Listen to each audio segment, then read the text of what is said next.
It was a normal morning as always, but everything changed when a guy named Jin saw a complete stranger in the reflection. However, Jin could completely control this guy's body and mind, but when he wanted to give his name, this stranger said, "My name is Granfell Claudia Orpheus Romeo." He was one of the heirs to the great aristocrat clan.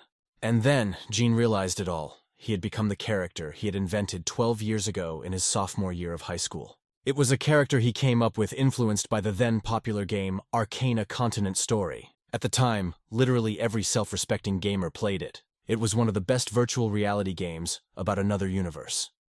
It didn't lose its popularity until its closing, which made it a legendary game. But on closing day, along with the news of the disappearance of Cosmos's CEO, Arcana became part of reality.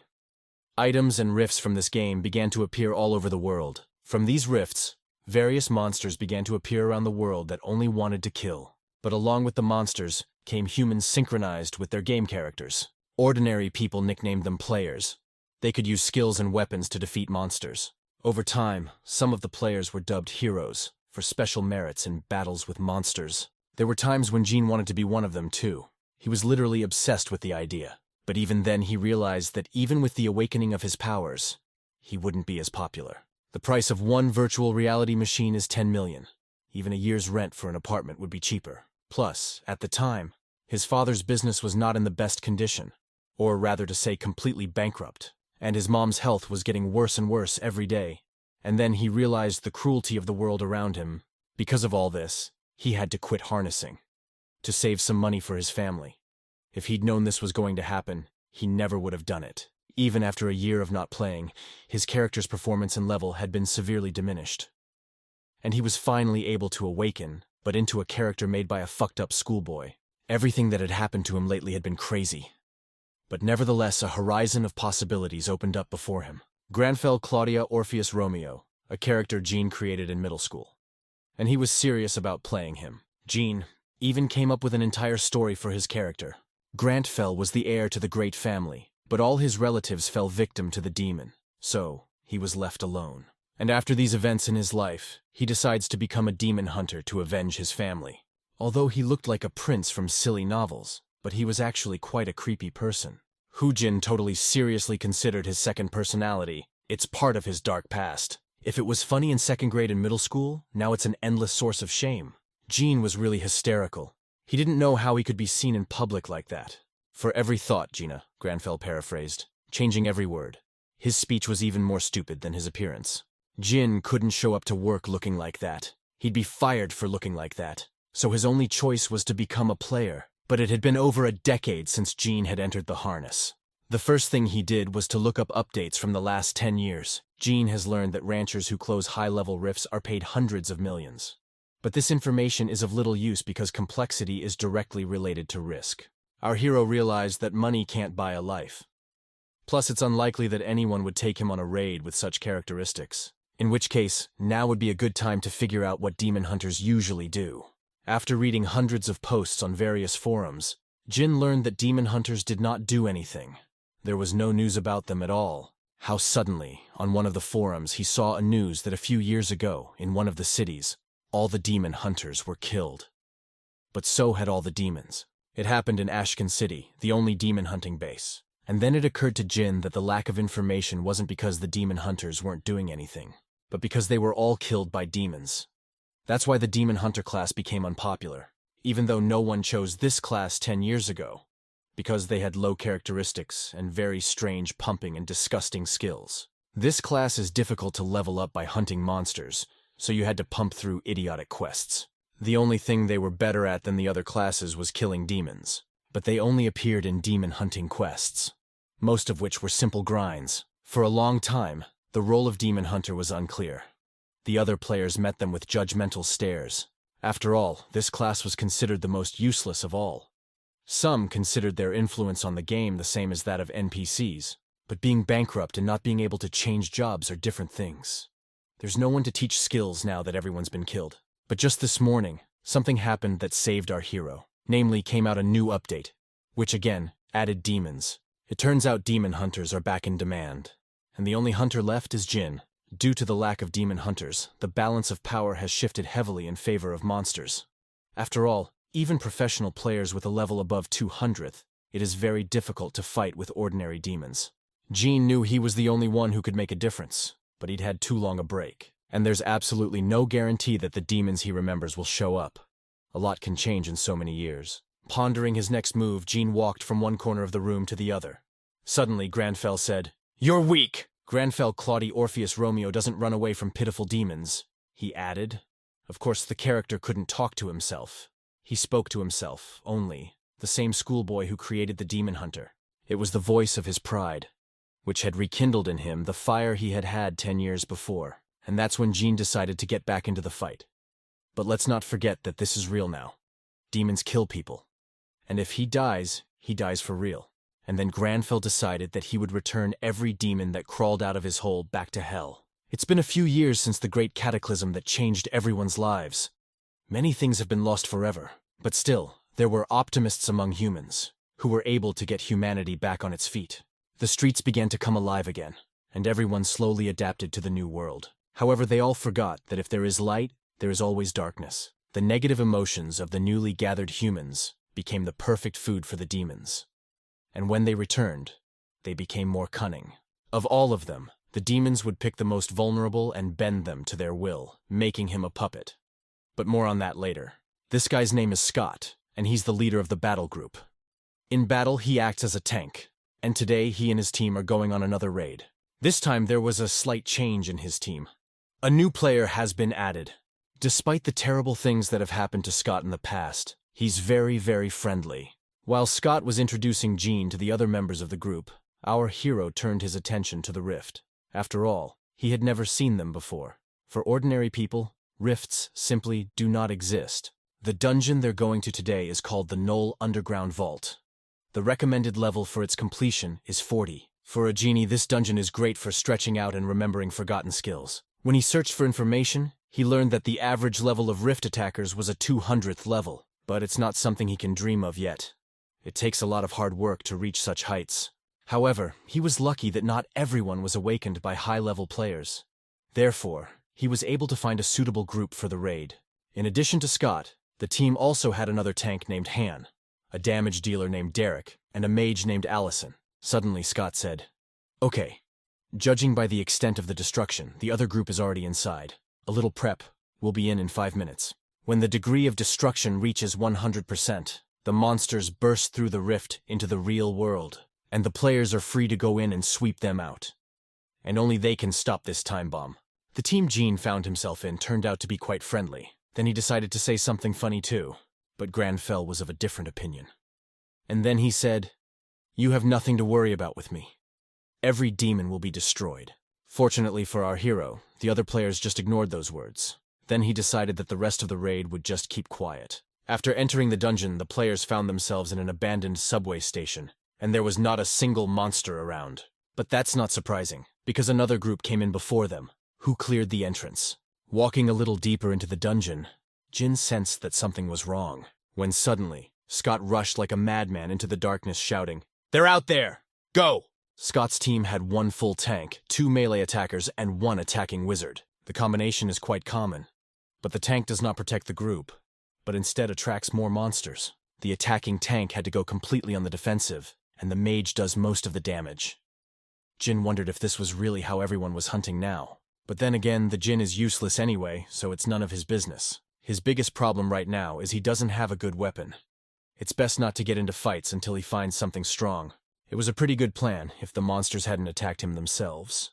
Even though it was a low-level dungeon, it was incredibly hard for Scott's team to fight these monsters. Maybe it would have been easier not to leave Scott his team to these dogs. But now is not the time to get into it with Scott. I mean, they're all on the verge of death. This time, Jin was able to save the Derek, thanks to a low-level bow from his inventory. And then Granfell said, "These puppies need to be trained. I don't usually do this, but sometimes a whip is necessary." Although these monsters were ordinary dogs, they were quite intelligent and could use weapons. Allison was still horrified that Scott had abandoned them.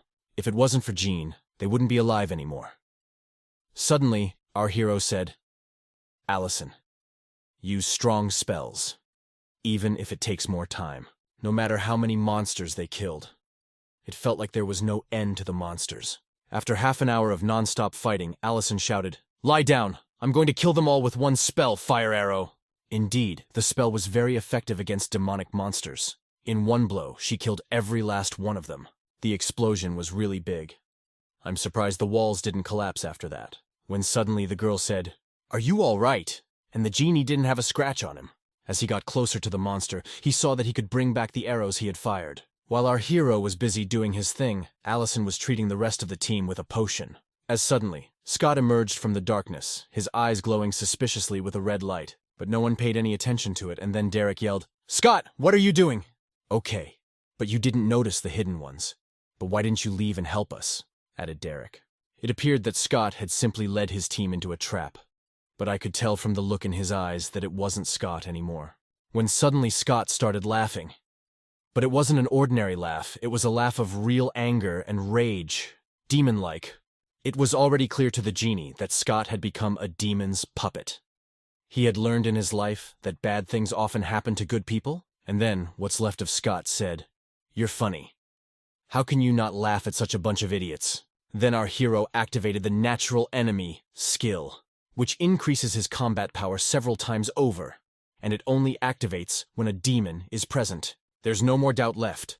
Scott, the demon's puppet, and the only thing to do in this situation is to kill him. But the rest of the team couldn't believe it. After all, they had all been friends since childhood. When suddenly Han found himself in an illusion created by a demon. The demon wanted them to see each other die. After all, fear and despair are the best source of power for demons. Demons, like players, have certain abilities and skills. And one of the demon's basic skills is the Stare of Darkness, which plunges people into illusion. The interesting thing is that each person's illusion is different. It depends on his personal fears. In other words, people create their own illusion.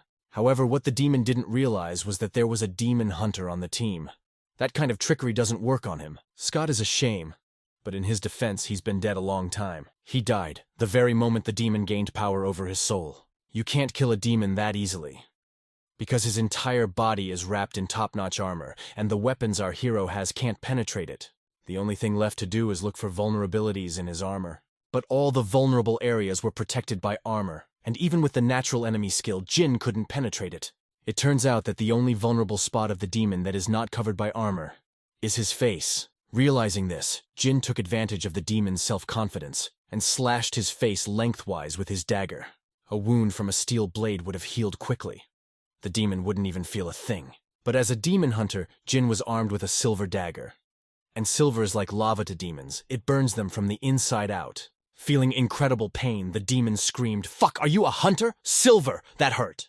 Remembering his promise, our hero said, "Enough with the chatter. It's time for you to go back to the hole you crawled out of. Here comes the end, Demon Scott." But when it all went wrong, Scott had a brother, a high-level hero, who cared about him like he cared about himself, being a hero and seeing his comrades die. Scott's brother tried to talk his younger brother out of raiding the rifts. He even offered him a high-paying job as an analyst for his guild. But Scott's soul always wanted adventure and glory, because Scott was only known to everyone as Gao's brother. Nothing more. No one even knew his real name. He just wanted to be something his brother could be proud of. And in that vulnerable moment, a demon came with an offer of help. And from then on, Scott was no longer Scott. The very realization that one can lose oneself because of spiritual vulnerability is horrible. But at the beginning of the raid, Jin felt something strange. Half dead, the demon screamed, "You're crazy! You're going to finish him off too! You don't even care if the owner of this body dies or not. Do you want to be a killer?" Demon added. Of course it was important to the genie to kill the demon. But if it was possible to save his master, he would do whatever was necessary to do so. So, the genie waited for the right moment for the demon and Scott to separate into two separate personalities, and decapitated the demon. After killing the demon, Jin freed Scott from the monster's clutches. Thanks to our hero, Scott is unharmed. And then Jean laughed and said, "I told you. There's nothing to worry about, as long as I'm with you. And remember, your negative emotions become the demon's power. So don't forget your pride and stop being afraid of them. They are only demons," Jin added. Demon hunter attacks are only effective against demons. And Jin still remembered that logic, even though it had been a long time. Unfortunately, Jin didn't get any new items for this battle. But you can't say this battle was completely futile, because he tasted demon blood again, which made him even more thirsty. About what happened in the dungeon, Scott shared with his forum readers and with his brother. But readers didn't believe the story, and neither did his brother. As my brother suddenly said, even though I'm the guild leader, to recruit a man for one post on the forum, it's too much. Scott's brother's name was Gaio, and he was the head of the Gaeon Guild, and he played for the barbarian class. With a heavy sigh, Scott said, "You don't get it. I was the one who was possessed by the demon." But Scott didn't come here to tell his brother about the genie. He came here to accept his job offer after he was possessed by the demon. Scott changed his mind about being a gambler. He realized that a desk job was a good alternative. When suddenly Scott excitedly shouted, "Bro, just understand I've realized my limit. All my life, I've done nothing but try to catch up with you. But now I'm going to proudly walk my own path," Scott added. Gao was certainly happy to hear this, but he wondered who was able to change his mind. Scott told Gao about the genie. But the only thing Gao realized that Jin was mentally stronger than the others, since he didn't succumb to the demon's influence. And then Gao said, "Brother, you said he used a dagger, not magic. There are thousands of classes in Arcana, but nothing comes to my mind." But even more, Gao was embarrassed that with such capabilities, Jin went to such a weak dungeon.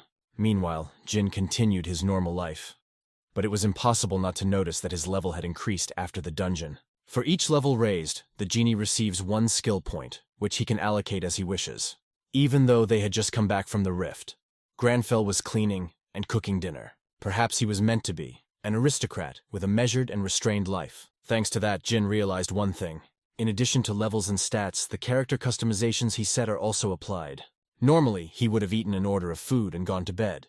But because of Granfell, he has to live a healthy lifestyle. Despite all this, Granfell is quite talented in magic, so much so that he can repeat any spell after a single demonstration. He's also extremely intelligent. Also, all of its physical characteristics are at a very high level. When all of a sudden, there was a text message on Jean's phone. Scott offered the genie a place in his older brother's guild. But at this stage, this offer did not interest our hero, so he declined. After learning that he was now inclined to magic, Jin decided to learn basic spells with the help of internet guides. Meanwhile, at headquarters in the guild's Gaeon apartment, Scott and Gao received Jean's response to their offer to join the guild. Gao was furious when he saw his offer rejected, because one of the best guilds in Korea is offering him a house, a car, pay for his every whim, and anything else he wants. And then Scott said, "Brother, wait." After the magic tower appeared in Seoul, offices of foreign guilds began to open around. Even if we don't consider the foreign guilds, Seoul has the best ones gathered. Maybe one of them made a better offer. There is no way that some local guild offered better terms. After all, Gao would not even offer such a contract to high-level players from his guild. But now it's a matter of principle for Gao to get Jin into his guild. Meanwhile, our hero is trying to learn the basics of magic from videos from the internet. Fortunately, there were quite a lot of videos, and all of them were quite detailed. Thanks to his high intelligence, Granfell understood all the fundamental principles of magic. In other words, he could cast any spell if he had enough mana to do so. You wouldn't expect anything else from Granfell. Maybe the character created by an 8th grader wasn't so bad after all. While Granfell dealt with the basics of magic, our hero decided to categorize skill points. Jin spent 2 points each on strength and agility, and a full 7 points on mana. After all, she's too low. And the last of the 12 points, Jin decided to invest in luck. To many people, that characteristic seems completely useless. But nevertheless, Jin did it for the well-being of Granfell, who will have to suffer a lot. It looked like Jin had raised his luck from 1 to 2, but he doubled it. Maybe he'll find the money on the road tomorrow. But the next morning, Jin discovered something better than just money. To him, the so-called class quest became available. After the Arcana appeared in reality, quests became very rare. And the reason is very simple. In the real world, there are no NPCs who can give them out. Even an ordinary quest is a rarity, and this is a class quest. The simple quests of the Demon Hunter class were quite strange. Class quest. This is a quest that is only given to one person, from the entire class. That alone is already enough to get you in all the news. These quests are so amazing that they can allow the average player to become one of the strongest. If you look at everything sensibly, there's no way that a class quest would go to a player with level 67. Means Jin really is the last of the demon hunters left. Alshan, the base of all demon hunters. And when I say all, I mean every last one of them. Sounds cool, but the reality can be shocking. This city is on the edge of the world, and even if you chose the demon hunter class, it doesn't mean you've become one. You have to go through a selection ceremony first. At the very beginning, the hunters are met by an NPC who gives them the task to crawl up the wall for a kilometer. All the quests at the beginning, it's a lot of repetition of useless work. But even if you pass the first quest, it doesn't mean you've become a hunter. For ordinary hunters, the living conditions in this city are worse than prison. And the funny thing is, the canteen was in the very place where they came from. In other words, they had to crawl a kilometer up a steep slope every day. But that's all in the past now. And it's up to Jin to decide what he wants to do, to deal with the chaos and damage that occurred after the Arcana appeared in reality. Were formed by associations of former game developers. They react to every update that is reflected in the real world, collects and analyzes information for players. In other words, it's a company with overtime. They were literally working around the clock. To be honest, they had no weekends or vacations. This mode of operation is justified. After all, they work for all of humanity.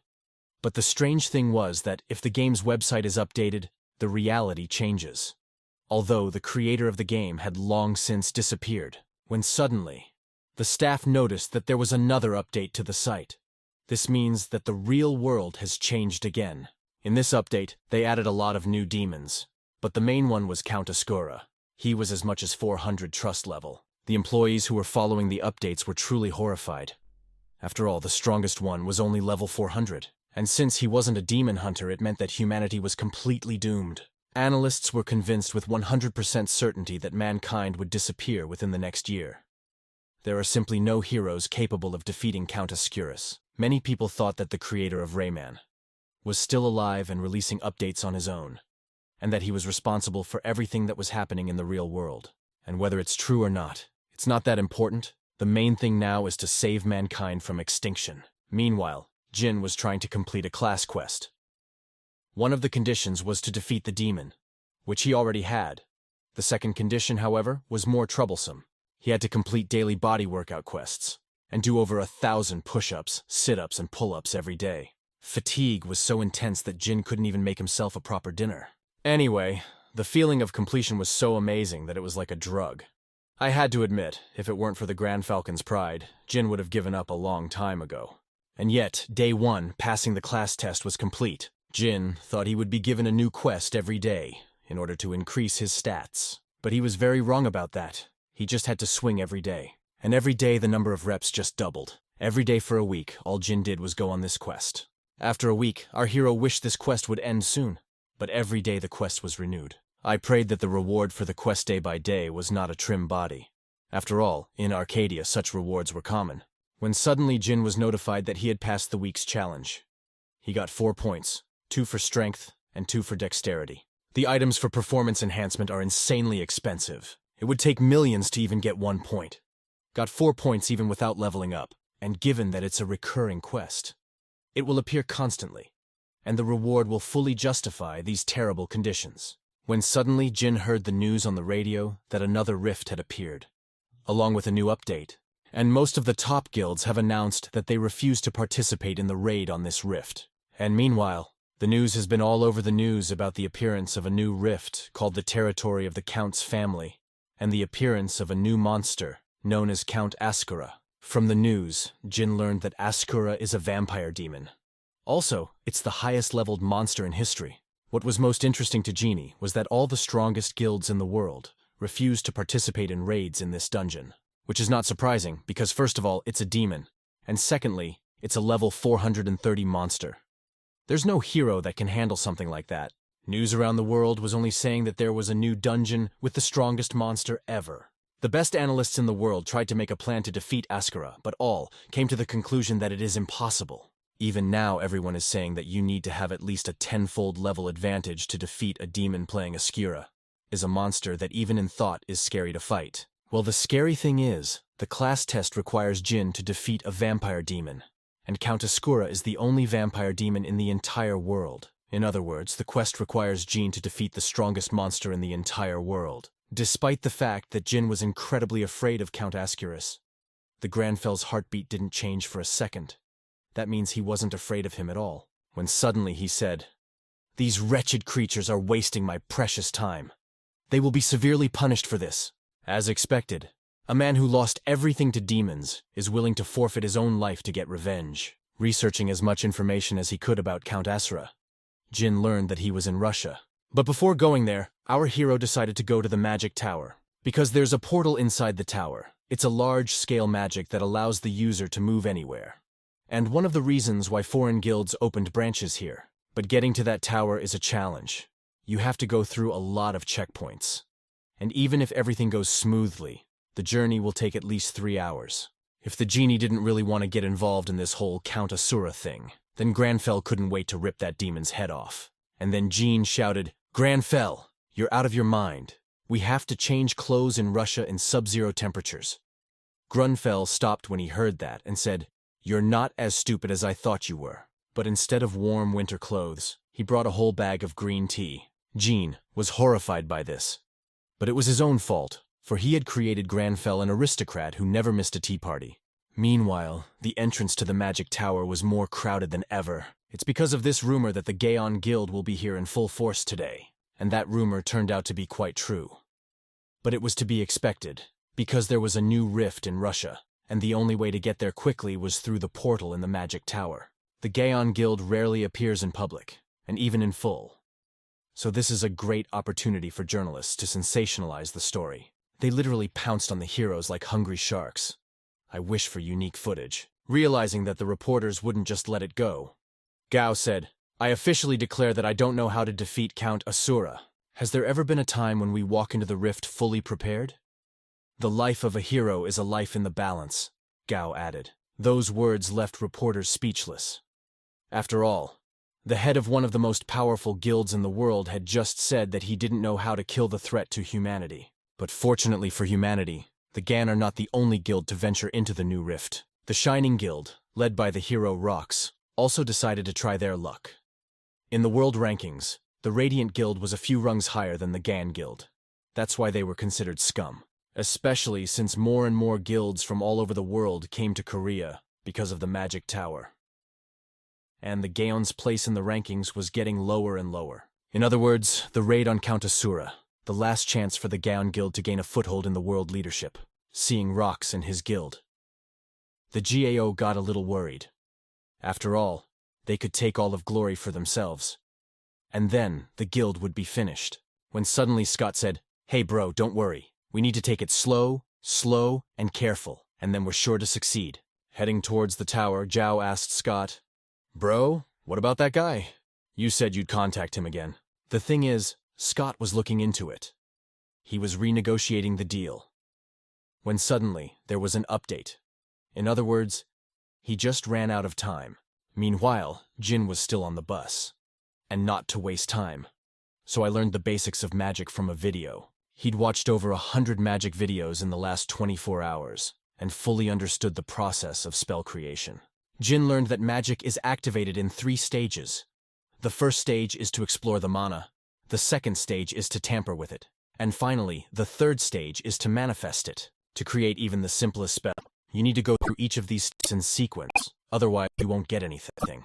After learning all the principles of magic, Jean decided to try to do a spell on the bus, and surprisingly, he got it right the first time. Apparently, Granfell's diligence was far greater than Jean had imagined. By awakening the magic, the Granfellas should have new skills. But upon opening the skill window, Jin saw that no new skills had been added, only the ones that were there. That was actually really weird. After all, usually new skills appear in the characteristics window right after you learn them. Maybe it's a bug or a feature. But in any case, Jin now can use different spells. After a long and agonizing 3 hours, Jin finally arrived at the magic tower. I have to admit, its interior is quite impressive. You can tell it was designed by a man of taste. Suddenly, Grantfell said, "Funny, this room reminds me of the living room in my house." As he got closer to the portal, our hero felt an inexplicable power. He felt like he could control the magic of this portal. It was very strange, but Jin felt that the magic that made this portal was even simpler than the fire magic he used. When all of a sudden, a Gaon Guild analyst accidentally pushed a genie into a portal. Gao came to be furious that someone from his guild had shown himself to be an idiot in public. Before starting the raid, the Gaon Guild decided to hold a small conference to discuss their plan of action once again. It looks something like this. The outer circle of the rift is the outskirts of the territory, which has more than 100 different entrances and exits. In the middle circle is where the high-level monsters reside. And at the very center in the last circle is the Count's Manor. Judging from the analysis of the current and past rifts, in the event of a breakthrough, it is very likely that the Count's fortress will appear in the real world. And meanwhile, near the rift in Russia, there were already throngs of player reporters. Surprisingly, even bloggers were allowed on the scene. Apparently, people don't realize what kind of threat they're facing this time. Instead of joining forces and fighting the Count shoulder to shoulder, everyone was trying to grab a sweet piece of the pie. The only one who understood the gravity of what was going on was Jin. Plus, he's the last of the demon hunters. So in the event of failure, the responsibility would fall on his shoulders. Approaching the entrance to the rift, Jin felt that strange feeling again, as if he could control the magic of the portal. The rift in front of the entrance where Jin is standing is called the Edge of the Territory, and the recommended level for its passage is 270th. But even though Jin was only 62nd level, he wasn't going to retreat back. The funny thing is, the rift looks exactly the same on the inside as it does on the outside. The only difference is that it's even colder in the rift than it is outside, when suddenly a pack of wild dogs came straight out of the dense forest. And each of these monsters was above 230th level. But even though there was such a big difference in levels, thanks to the natural enemy skill, Granfell was confident that he could win, because like all the monsters in this rift, these dogs are demons. Pulling out his silver dagger, Granfell said, "You pathetic puppies, you have chosen the wrong master. But you're in luck. Today I am very kind and will help you feel the fear of becoming prey," Granfell added. Fortunately, Jin is not alone in this rift. Right now, most of the strongest guilds are hunting here, and I have to admit it simplifies things quite nicely. Fighting demon dogs, head of the Fairy Tale Guild. I've noticed one interesting thing.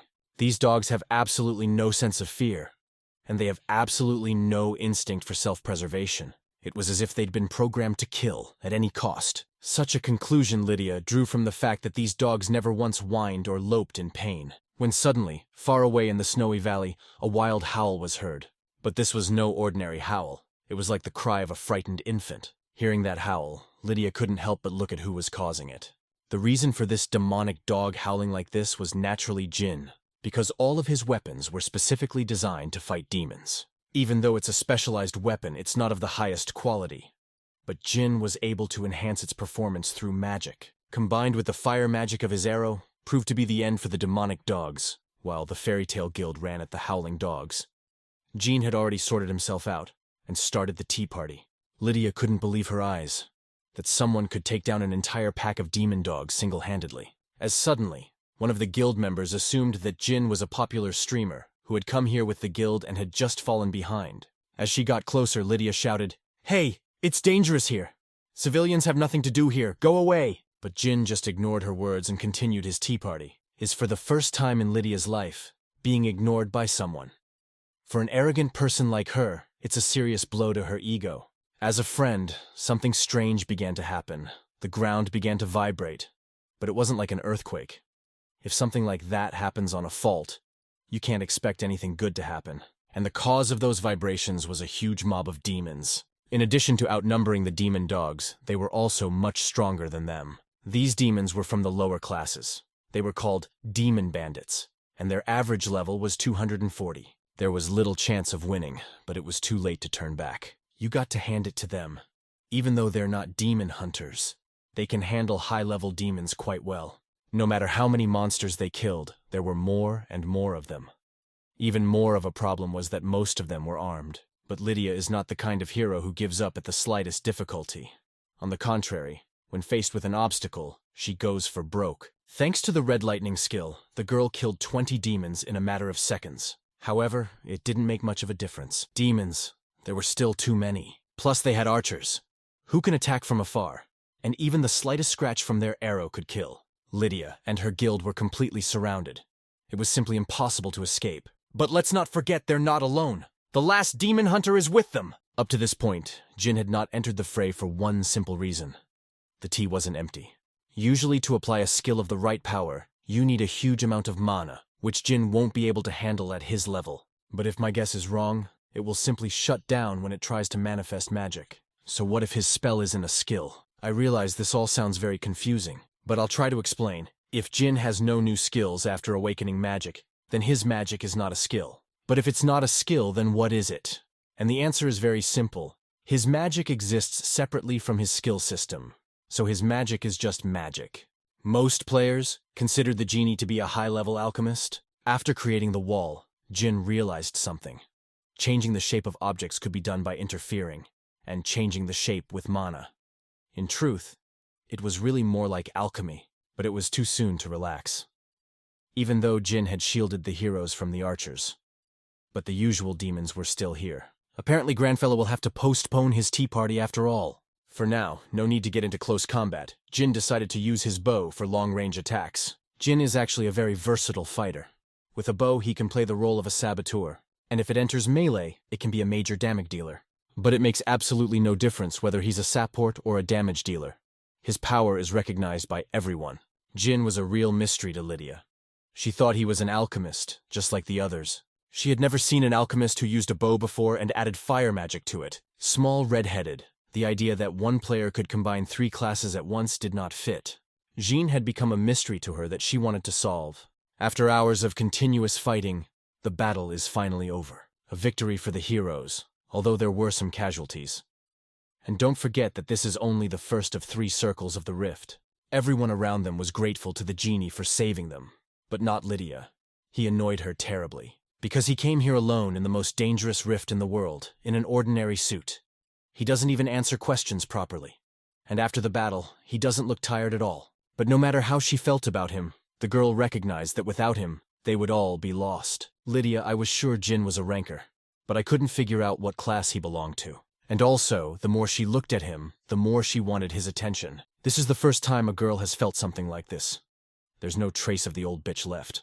Suddenly, Jin came closer to Lydia and said, "Your name is Lydia, isn't it? You can stare at me all you want. No extra tea for you. Right now, the whole world is glued to the TV watching the Arcana Today broadcast. From the news, it was learned that until the outskirts of the area are cleared, entry to other areas will be closed. Bookmakers have started taking bets.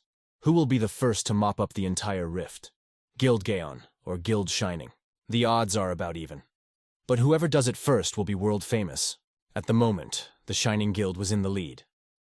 They had already passed almost half of the first rift circle. The journalists couldn't wait for the heroes to come out of the portal, to be the first to interview them, when suddenly, there was a message that someone had already cleared the first circle of the dungeon. And it wasn't the Shining Guild. Everyone was looking forward to the Guild Gaon coming out of the portal. After all, they were one of the contenders for victory. But what was their surprise when the Fairy Tale Guild, led by Lydia, emerged from the portal? That absolutely no one expected.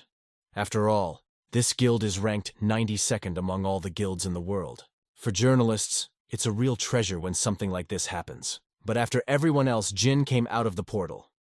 And the reporters were even more confused. After all, Fairy Tale was a European guild. Jin was Korean. But as they say, you can't be a winner.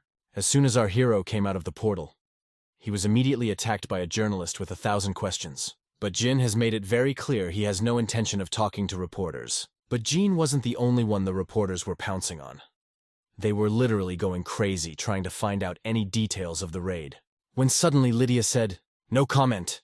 And if you want to know what happened, ask that idiot in the suit. He pisses me off. He's the one who went all the way around the rift and cleaned it up," Lydia added. But while the reporters were distracted by the fairy tale, Jin went home, when suddenly another blue portal appeared. This means that another guild was able to clear the first rift circle, and this time it was the Guild Gaon. And compared to Fairy Tale, they were all seriously injured. Gao was sure they were the fastest. Well out of the portal, he saw the Fairy Tale. The fact that they had lost to the Fairy Tale Guild made him very wary. The only comment Lydia made after the sweep was that Gaon isn't the only strong guild in Korea. That evening, Scott pondered all that had happened and came to the conclusion that the Fairy Tales had simply met someone strong who had done all the work for them. Or rather, Scott was pretty sure of it. And Gao was still furious that they had lost to some weak guild. Replaying all of today's events in his head over and over again, Scott became more and more convinced that Jin was involved in the Fairy Tale's victory. Meanwhile, back at home, Granfell has been standing under a hot shower for hours, trying to get warm. After a hot shower, you can get some sleep. But Granfellas had a different opinion. He wanted a cup of green tea. While he was busy, Jin decided to check the loot. Unfortunately, this time there was nothing interesting. But on the other hand, after the raid, Granfelt had raised his level to 86th. But considering he killed a mountain of high-level demons, it's not that big of a boost. Magic requires less mana than using skills, and because of this, Jin can use it many more times. But mana regeneration is still a very long process. Well, that's obvious because they didn't have the right equipment. But on the other hand, the Demon Hunter is a class with an advantage that doesn't concern skills. When all of a sudden Granfell said, "It's because I'm weak," those words frightened the genie. Granfell couldn't just accept it. If someone underestimated him, he always proves otherwise. If he is overestimated, he gets better and makes the overestimation a reality. Granfell's next target was the Earl's mansion. But for that, magic alone will not be enough. You need to actively improve your combat skills. And then, Granfield said, "And today I have found a suitable subject." And indeed, there were other players fighting nearby. But the most noticeable was a girl with short hair and 2 blades. And if he can replicate them exactly, he can raise his level of martial arts. Well, before such a workout, Granfield decided to stretch out a bit and do the daily quest. While running, he usually liked to listen to different audiobooks. But this time, for some reason, he decided to choose the radio. And for good reason. He'd learned from the news that 95% of the outskirts of the territories had already been cleared. But there was also bad news according to the information received. The progress of the destruction of this rift had suddenly jumped to 60%, even though it wasn't even open yet. If the pace of destruction doesn't slow, the demons will soon break through to the real world. Even a strong guild like the Gaon was horrified by the news. Such fast and strong destruction is only possible if there are incredibly strong monsters in the rift. But now one wonders how powerful they are if they destroyed the portal so badly in just 24 hours. But not only that, the guilds were concerned about this sudden surge in monster power. If you believe in the formula, all monsters that were in the rift became at least 5 times stronger. It's no longer a matter of personal guild and company ambition. If the rift opens, it will mean the end of humanity. All the monsters will get out, and players and regular people in the neighborhood will die. It will affect not only Russia, it will affect the whole world. It's never happened before, so it makes sense that everyone around here doesn't understand. But something like this was described in a lot of books. In the closed section of the library in Akshana, vampires are creatures that share power through blood. The Count of Asura divided all his power among the monsters on the outskirts of the territories. Well, the worst part is, all the power he shared between the monsters comes back to him after they die. It's obvious that he's been infusing the monsters of the Count family's territory with the power he's regained. Therefore, they are getting stronger, and the progress of destruction is accelerating. Putting all the factors together, Jin realized that if there was a raid on the Count's territory, there was a chance the rift would collapse. When suddenly he said, "Count Asura." No, he's not worthy of the title. Just Asura. An aristocrat never takes away what he has bestowed on others. "Prepare yourself, ghoul. I'll be the last thing you see in your miserable life. You will pay for tarnishing the honor of the nobles," Grandfiel added. Such enthusiasm is to be envied. But let's not forget that they had just this morning returned from the previous raid and hadn't rested yet. Then Jin asked, "Hey, Count, when are we going to sleep?" To which Grandfiel replied, "Weakling, you'll sleep when you die." If, for the outskirts of the territories, it was desirable to have a level just above 200th, then for the territory of the Count's family recommended a minimum of 400th. And it's only 5 hours until the breach is completely collapsed. There was one small problem. If on the outskirts, there were more than 200 entrances. This time there were no more than 30. Naturally, this limited number of portals caused serious competition between the leading guilds. Meet the Zuma Guild, and its head Max, a level 376 mage. Max was known amongst the players as a very unpleasant man, but a powerful mage. The Gaon Guild and Zoom are longtime rivals, and it all started with a personal rivalry between GAO and Max, the way these two hated each other. It's not hard to guess that they would try to outdo each other, and to make their competition even more interesting, they decided to enter the same portal together. About it went viral, and journalists rushed to them like crazy to make a sensational story. Before Gao went to the rift, Scott said, "Brother, I understand your feelings. But don't forget that the main problem right now is the destruction of the rifts. If you get in each other's way, everyone will lose." As suddenly, giving an interview, Max shouted, "It will be no contest. Zoom is in 4th place, and Gaon losers in 5th. So, it's pretty clear." Upon hearing this, Scott immediately changed his manner of speech and said, "Brother, we got here first. There will be a group leaving. Let's show those arrogant idiots at Zoom what we're made of." Scott may not be a player anymore, but he still has that sense of excitement. All the news has been talking about Max and Gao entering the rift together. The 5th Guild Gaon from Korea, and the 4th Guild Zoom from Japan. Their ranks and nationality draw a lot of attention to the competition. Northern Rifts, left behind the 1st and 2nd places. The heavens shining and united. In the South Rift, 1st place went to Fairy Tale, 2nd place to 2nd place Sunshine, and 3rd place to Boheme. And meanwhile, the degree of destruction has reached 80%, causing fear and panic among people around the world. The previous time, Jin realized that he could be left without mana. It was incredibly dangerous. So he's looking for any opportunity to use it more effectively. And the result is this. Magic, based on the skills of alchemists, allows you to give objects any shape. To practice, Jin used the stones he made a cup and a table out of. And then, he noticed another interesting feature. The more details he adds, the greater the mana consumption becomes. So it's not really useful in combat. It's like trying to bite off a piece you can't swallow. But there's something much more interesting. When Jin uses the Return to Original State skill, his mana consumption is minimal. You could say it's a feature. It gives a big advantage to our hero. Meanwhile, somewhere in the depths of the Earl's territories, Gao, along with his guild, is doing a total sweep. And even though they're not all demon hunters, these monsters are like toys to them. Well, there was a huge inconsistency in all of this. There were too few monsters. They hadn't killed more than a dozen demons by the middle of this dungeon. And a spy guildy Gaon reported that this is happening all over the rift. Then it's a logical question as to how such severe destruction came about. After 10 minutes of wandering, Max and Gao met again. And then Max said, "Hey losers, it's so peaceful in here, don't you think?" He stayed outside the portal to analyze the rift. The connection was terrible. The only thing Gao heard was a question about where they were now. Gao said that now he and Max were among the ruins that resembled a square. When he heard about it, Scott screamed like a madman. "Brother, fuck! Get out of there right now!" But it was too late. It was as if the whole place had come to life. And from over the hill, the Knights of Count Asculus appeared. They are elite demons, level 400. If you think they're just another demon, you're sorely mistaken. Just think about it. These are the Count's unusual soldiers. They're his knights. They're trained in tactics as well as special forces, and their cohesiveness is to be envied. What's even scarier is that the destructive power of cavalry is doubled on the plain. Even tanks will be mortally wounded if you put them in the vanguard. And if Max and Gao don't forget their old feud, neither of them will come back from this alive. The only thing left for them to do is fight shoulder to shoulder. Of course, it's hard to trust your life to the narrow ones you've been feuding with for years. But right now, they have no other choice if they want to survive. And then, Scott came back on the line and said, "Brother, can you hear me? The cavalry on that side have suffered tremendous casualties. Do not engage them. Lead them at once to retreat to the narrow road."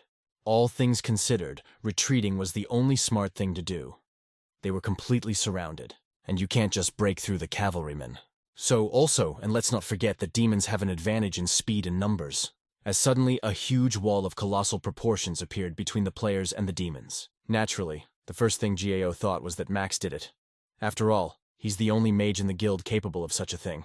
But there was one small discrepancy.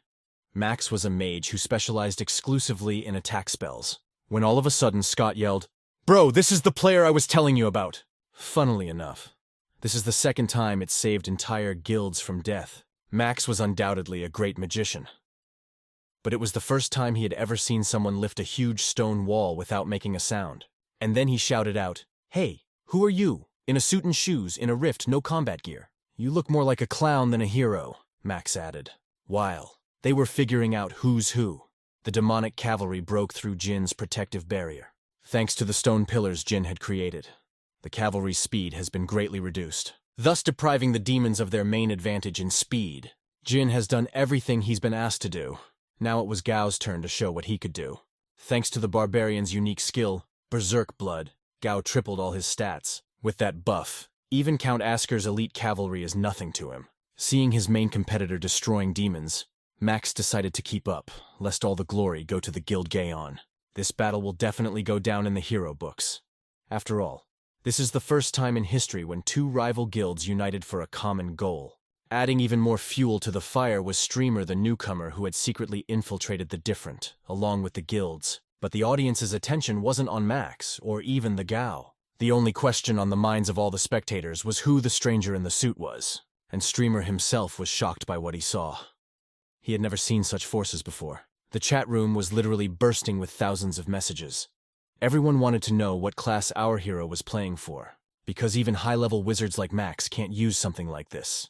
The magic the genie uses simply didn't exist. After much discussion, most viewers decided that Jin was a magician who had gained the powers of an alchemist. But when our hero drew his dagger, that theory was quickly shattered.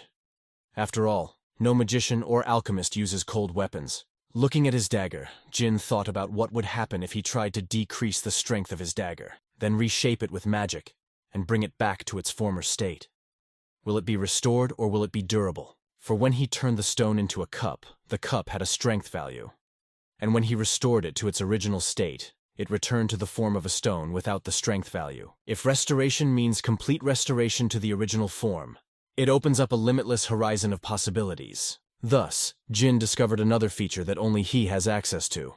This knowledge will allow him to save a lot of money on equipment repairs. Thanks to Jin's help, the Zoom Guild and Gaon were able to deal with the elite demon cavalry in a matter of minutes. After the fight, the cattle guy came on the line and said, "Bro, this is the guy I told you about, and now the GAO wants Jin even more." He was adamant that he would never give him to the other guilds, especially Zoom, who had also seen Jin's true abilities. Specifically for the genie, the cattle created a contract with special conditions, according to which the genie will take 100% of all proceeds from raids he participates in. When suddenly, during the tea party, this streamer came up to Gene and said, "Excuse me, my name is Theo, and I'm an aspiring streamer. Thanks to you, I got a record number of viewers on my stream.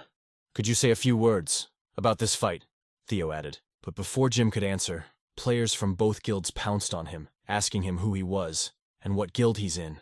But the crowd of regular players quickly dispersed as the Jin approached the Zhao with his hand outstretched. Moving closer, Gao said, "You probably already know, but I'm Guildmaster Gaon, and I want you to join our ranks." But Jin only smiled and said, "Something I don't see an official invitation, so I have to decline." After everything that happened, all the news was about Gina. Some journalists even dubbed him the Demon Killer and the best guilds. Meanwhile, back at Shining Team headquarters, Lox was watching Jin's fight tape hundreds of times in a row, trying to figure out who he was.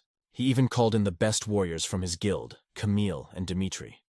But even they couldn't determine exactly what class our hero belonged to. When all of a sudden, Camilla said, "Phlox, what are you even worried about? If you don't know who he is, then get him and find out." Listening to Lox and Camille talk, Dimitri shouted, "You idiots! Why do you care about some newcomer when the world is on the brink of destruction?" Dimitri's words did make sense, but Lox couldn't let it go. Once alone, Lox rewatched the tape over and over, trying to find the slightest detail that could explain such abilities. On his loneliness didn't spill out for long, because his right-hand man had just returned from a mission. This girl's name was Jessie, and she was an even stronger magician than Max. Suddenly she said, "It's like magic." It is, but different. But not only that, the Shining Ones wanted Jin for themselves. The fairy tale had also claimed the spot, and Max wanted Jin too, especially after he turned Gao down. In short, everyone wants Jin. In the territory of the Count's family, the two guilds Radiance and Union clashed in the struggle for the first sweep.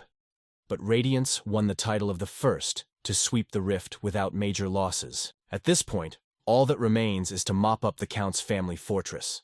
But the rift destruction progress is 72%, and players from all over the world are preparing to enter it in anticipation of that number increasing.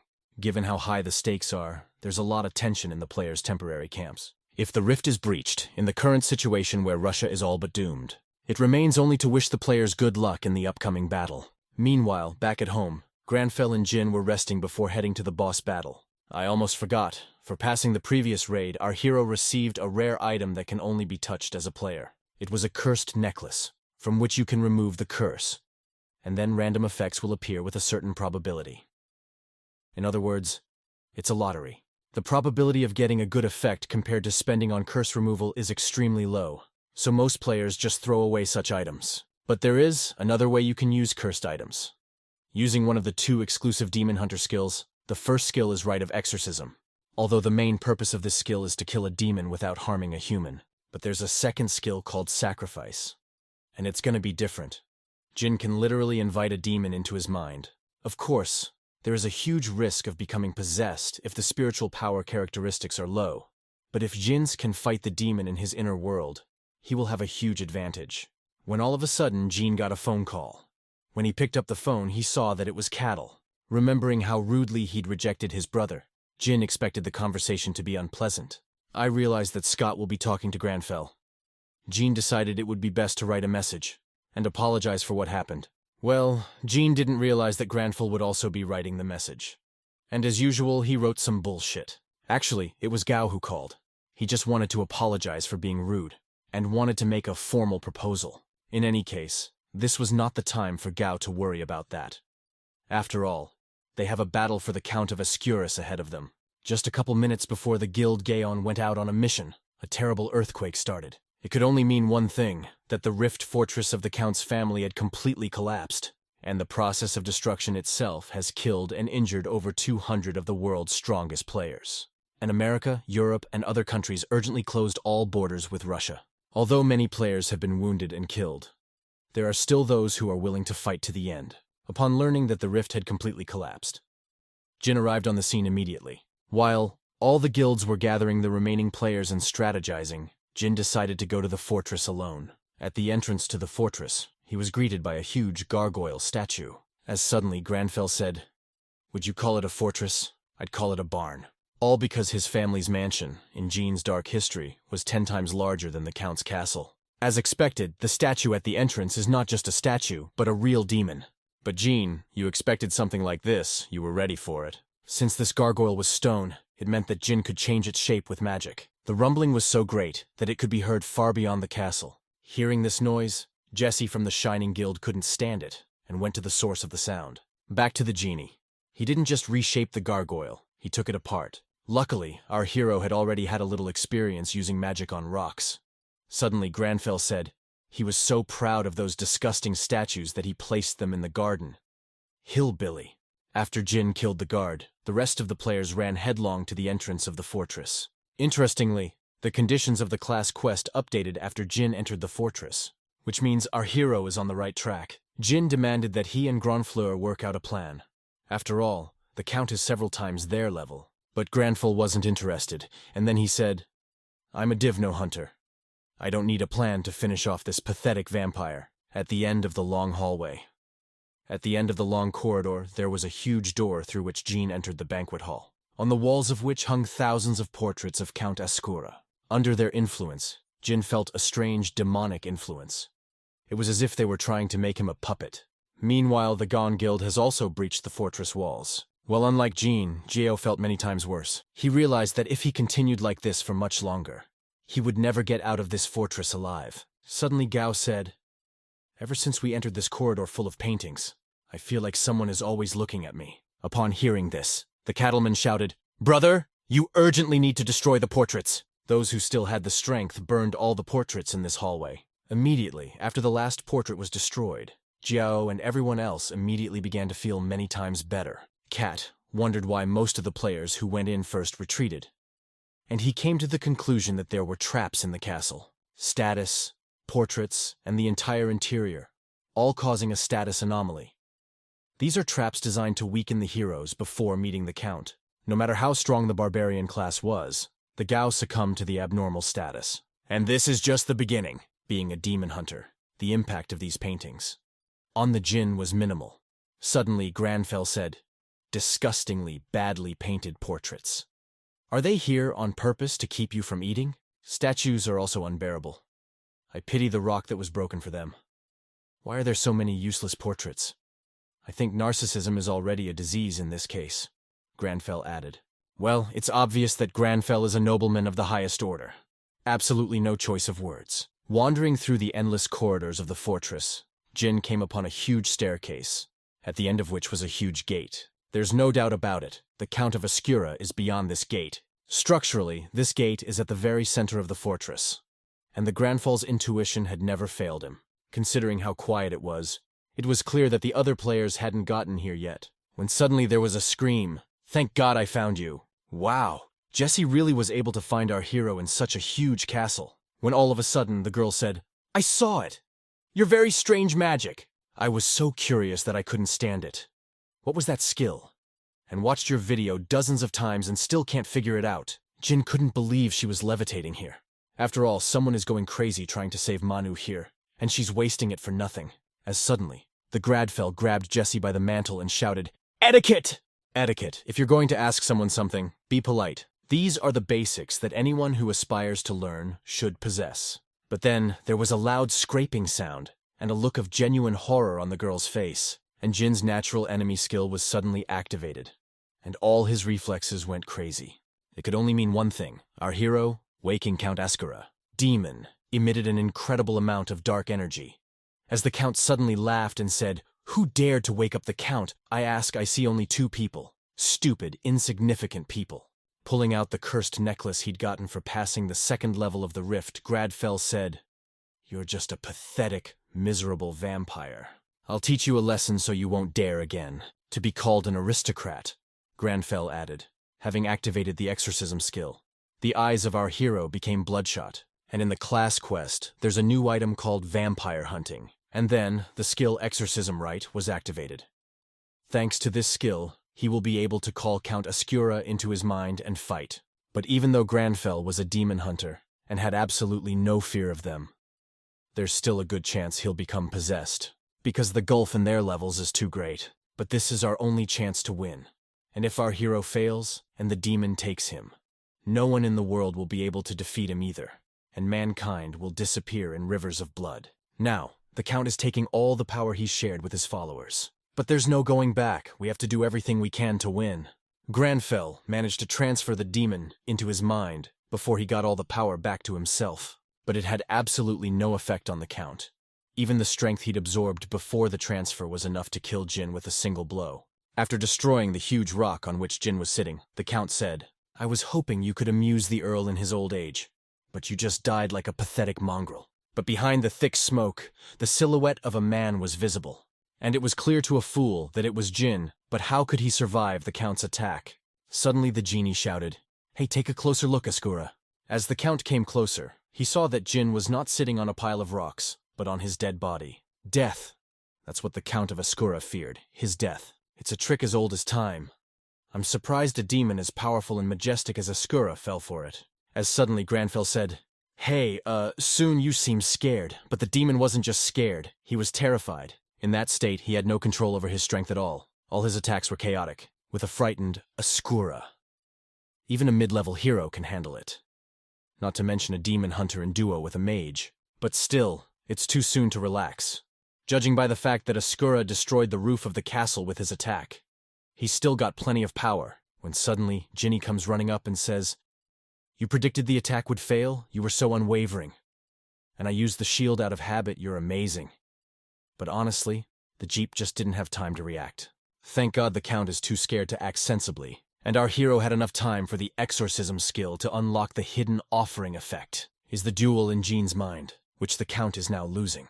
Being frightened, the demon has no chance of swaying the mind of a Gradfell. To be honest, our hero didn't expect it to go down like this.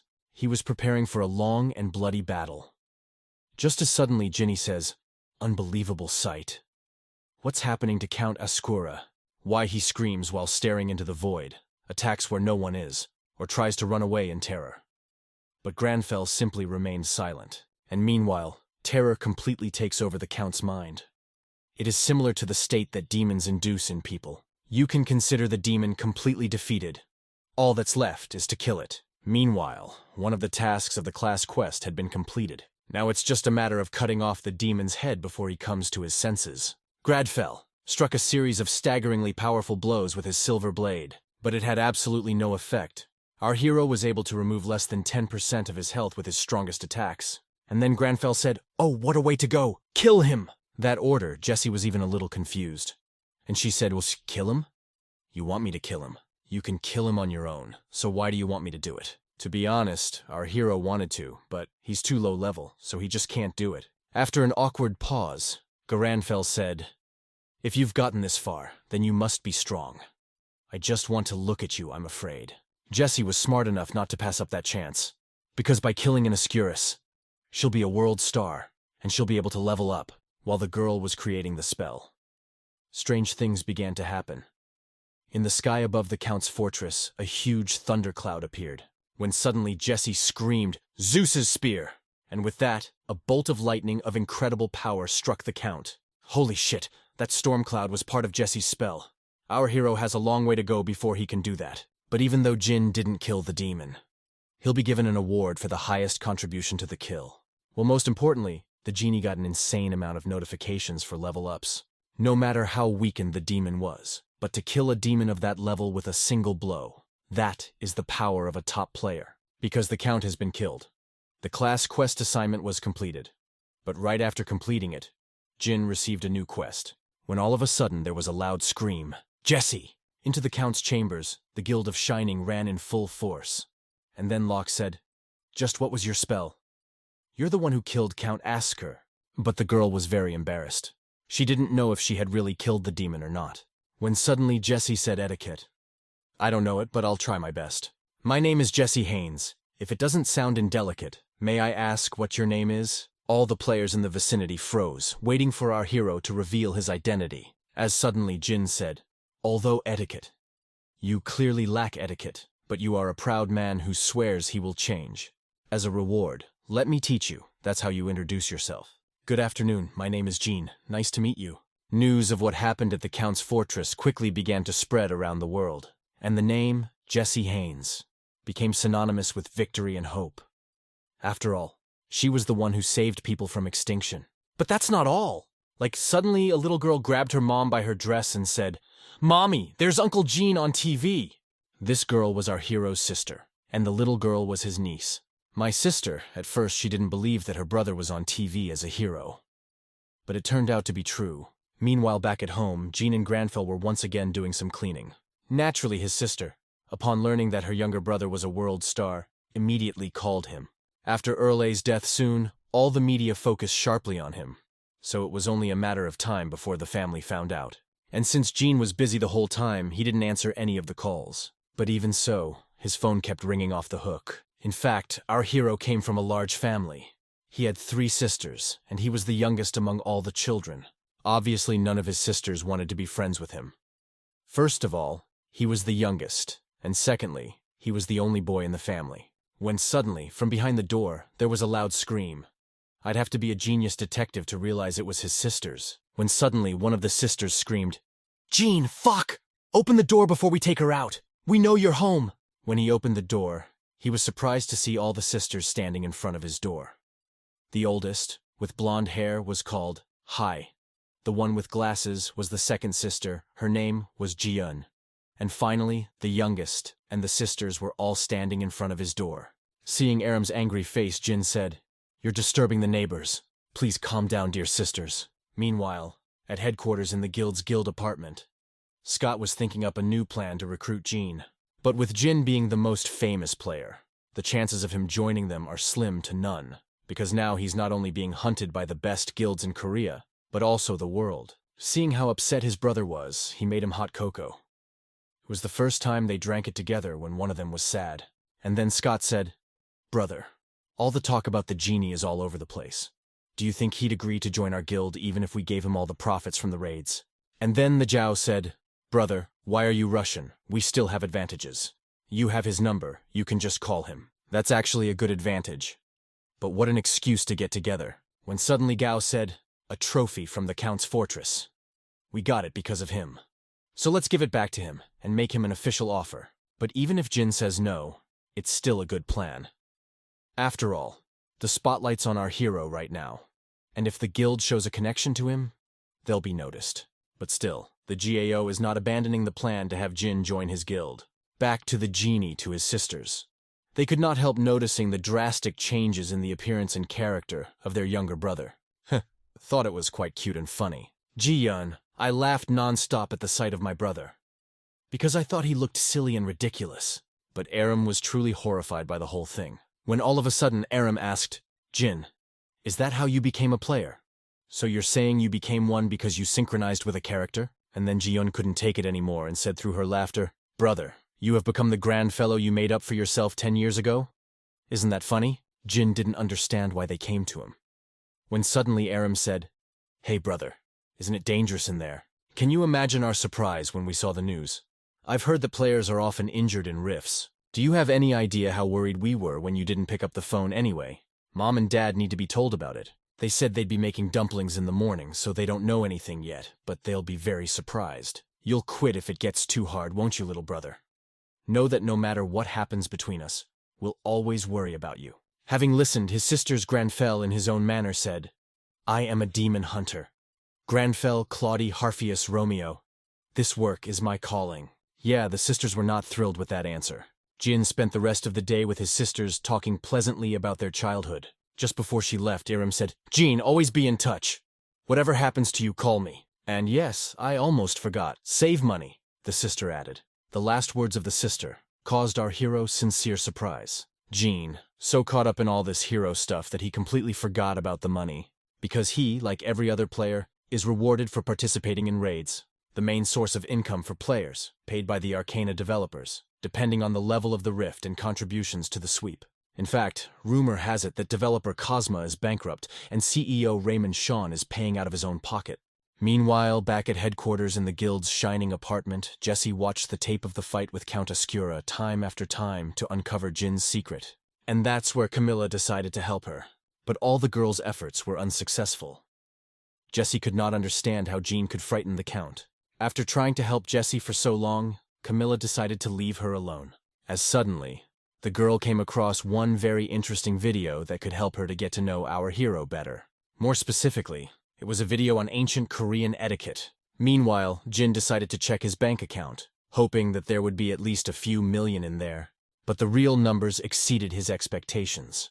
In a few raids, he was able to earn $85 million. Jin thought all he'd get was a few trophies from Count Asura. But now he was literally a millionaire. Vampire Count Sphere is a pry automatically obtained after defeating an Asura. It is a cursed item with a unique rating. It's an orb, somewhat similar to the necklace Jin used when he fought the demon. Jin thought the necklace would disappear after use, but it stayed. But what's more interesting is that the curse was broken. Jin now has the Vampire Sphere, the necklace from which he broke the curse, and on top of that, 110 billion. All these events shook our hero's mind so much that he just couldn't sleep. Jin had so many thoughts on how to spend his money that he didn't know how to handle it. Suddenly, Granfell said, Hey, you can keep your head down. Funny, Gornadfell thought that 110 billion was a paltry sum. But that's not surprising, because he came from a wealthy family where that was the norm. After defeating the Count, Jin raised his level to 134. Given the rate at which his level was increasing, it was not economically efficient to buy billions of dollars worth of equipment for his current level, especially since the items our hero needed were not available right now. And even if they do appear, they cost a crazy amount of money. Meanwhile, at one of the hero training universities, there was a meeting of educators trying to figure out what class Jin belonged to. Half the scientists thought our hero was an alchemist, and the other half thought he was a magician. Some even decided to run his name through the registered player database in Arcana to find out who he was. But unfortunately for them, there was absolutely no information about the Jin. Suddenly, there was a new update. But it was a special one, because this is the first update in years to add a new region. It's called Usra Island. Ustra Island. It's the mysterious realm, which was mentioned as Treasure Island when Arcana was a game. Although no one had ever found this region, this fantasy island, where everything, something born and grown there, was above treasure level. And the release of this update completely changed everything. Now the media is all about the island of Usra, and they've forgotten about the genie. The first conference of all mages has been called in connection with the appearance of a new region. And leading this conference, Jesse, as suddenly, Granfell said, it is said that the Mage Tower has magic, not skill. When Arcana was still a game, it was written in the description of the Mage Tower. If this is actually true, then there is a good chance that this gathering of mages can help our hero. Mage Tower. This is a kind of fortress for one of the strongest classes in the Arcana. And today, for the first time in many years will be held, the General Conference of Magicians in connection with the new big update. This girl's name is Cleo.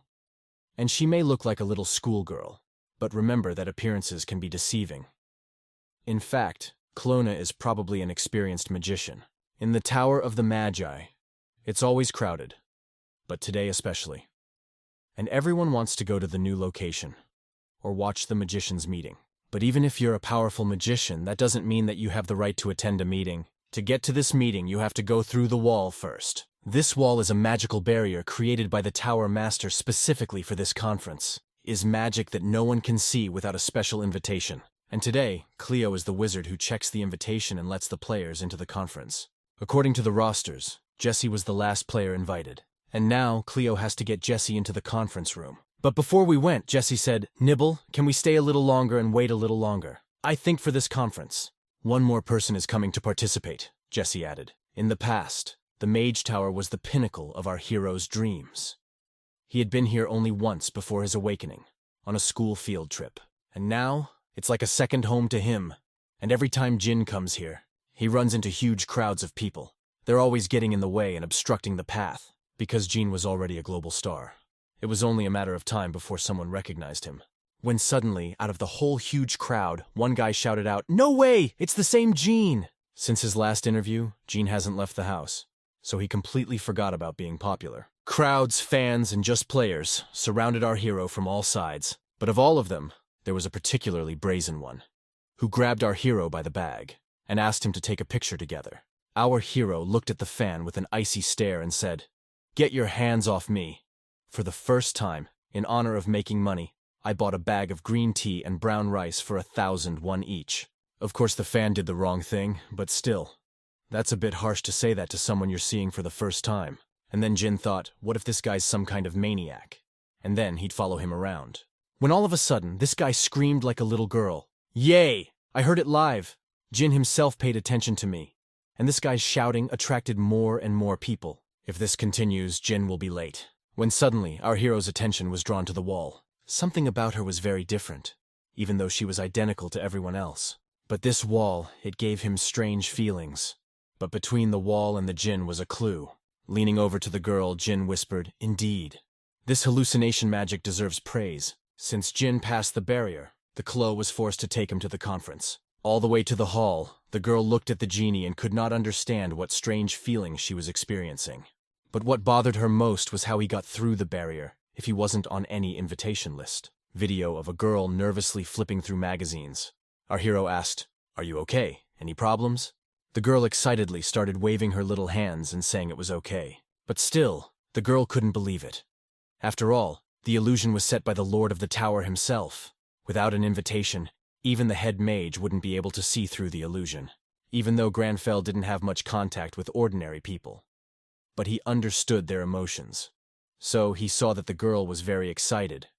And then he said, "I can't participate without an invitation, can I? You know, the thing is, there's a rule that anyone who sees through the illusion can get in without an invitation. But it's never happened before, so I'm a little nervous," answered the clue. Having gone through in people, Jin wondered if he would be able to use something similar if he increased his level of magic. But about this a little later, because our hero has already arrived at the Conference of Magicians. Opening the gate, Cleo said, "Welcome to the Crystal Hall," instead of seeking sublime knowledge. When Arcana became a reality, the Arcanians, the NPCs within the game, also came into reality. But one man stood out among all of them. He was the successor of the Magic Tower, the youngest head of the mages. And his name was Marcello. To identify and respond to the world situation as soon as possible, and to live up to his nickname of Genius, he put new magical knowledge to use and began holding regular conferences. Well, it was all part of the legend, you might say. After all, no living magician had ever seen Marcello's ascent. But you can't deny his power. He may look like a dead man, but there is no wizard stronger than him.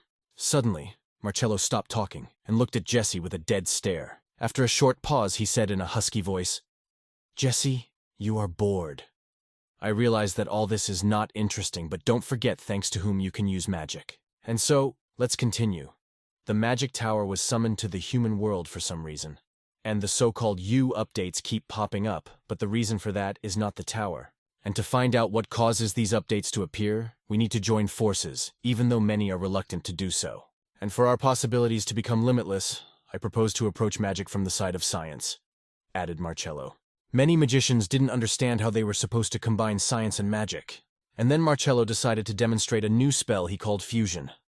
It's a magic he created using magic and science. However, one must be careful when using merging. After all, it is not clear what the variables will be when they merge two completely different concepts. That's why Marcello called a conference of magicians, so that together they could work out the perfect formula for fusion. But since Marcello was an NPC, the Magi thought it was just another quest. when suddenly, the magician said, "The first one who can solve this problem will be rewarded. Then if you have no questions, we'll call it a day." When suddenly, from the last podium, someone raised his hand. Naturally, this person was our hero. Allowing Marcello, Granfell said, "There's a mess in your research that you just showed.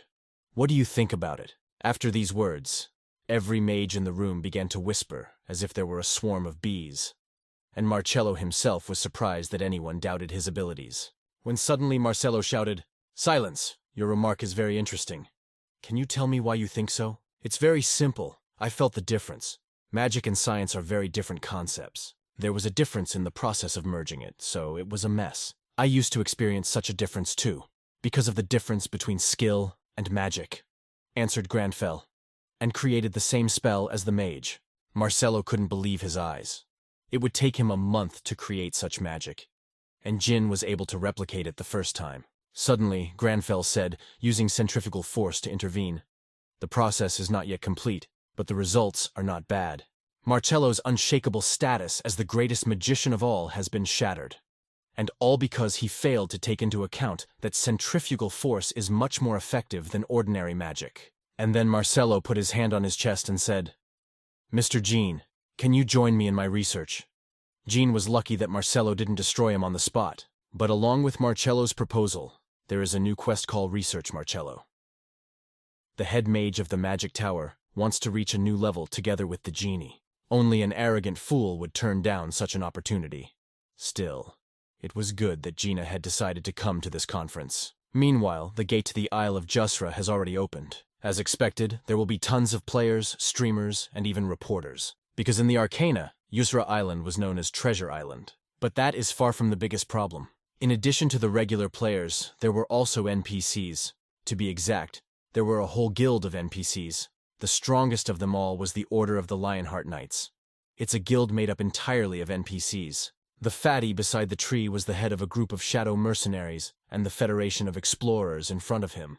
Now players will have to compete for treasure not only with other players, but also with NPCs, which creates a number of additional problems. As suddenly, Lydia received a call from a familiar mage who was attending a magical conference. The magician spoke so fast and slurred, it was impossible to make out anything. And then Lydia said, "Hey, calm down, and say it again." The magician took a deep breath and said, "Lydia, Jean was here, and he said the chief magician was a mess and proved it." Well, wait, that's not the best part. What I'm about to say may sound strange, but the head mage himself recognized it and bowed his head and gave him the quest. Lydia's familiar mage added.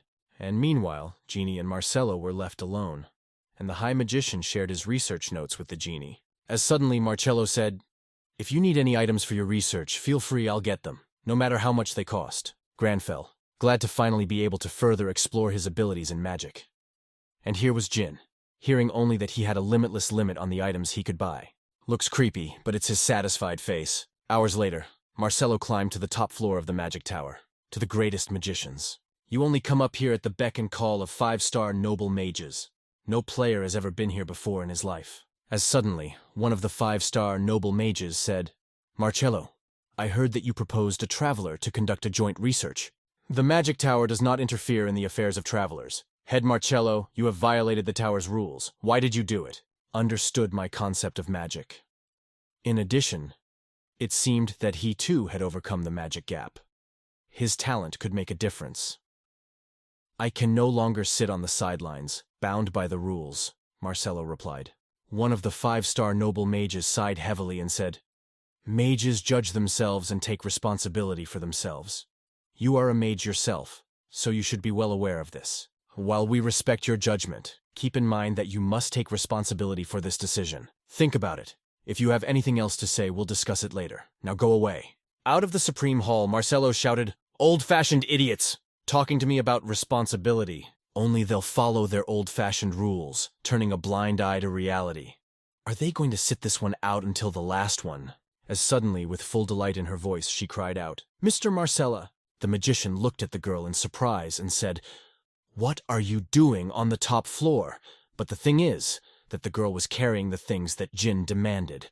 Seeing how hard it was for her, Marcello offered to help and carry the box personally, especially since he was on his way to see him.